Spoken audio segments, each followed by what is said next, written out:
alhamdulillah na Allah wani kulam hewan wani da ke kulam hewan wani da wani dungu gani sangale lepe Dulu Allah rukbe nganda keral wayo ballal yembur kellen Allah wurnangal do demgal mojjele funde berde car yurmende wilte jees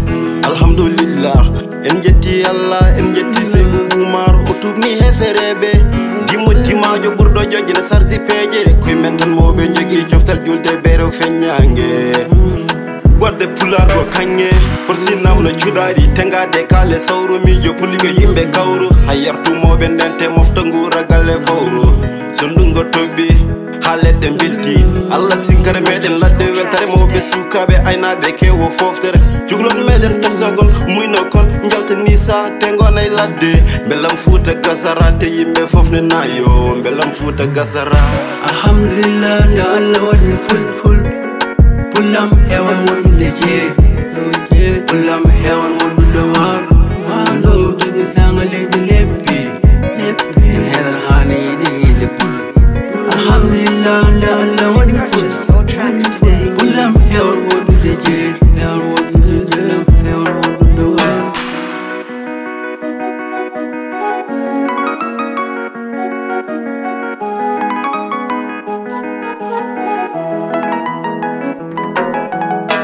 Pulaar yange ka mujjo malla mujjini heyto yahara bandum boppara kay siftara ko digal ni yodi defta bandum nokkana kal ko jeeya yidda nundal hode mudum ƴettara toñage dendiraɓe ɗum ko aday gora tikkara bisimilla ma e Fuuta sa ardi jikke yakare neware min jinma min jiddanma no amin ni ɗo ko diine Allah ran waɗirega no yidiri ni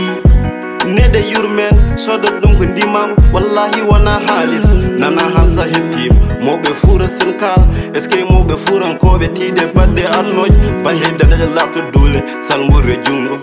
lafayo hoore jiyaɓe jabana jama wadde enen fo mbiyan walla fina tawa ye walla bo fina tawa alhamdulillah nde Allah waɗi ful pulam hewan wonde jeeɗi Pulam hewan wonde wani Wando gani sangale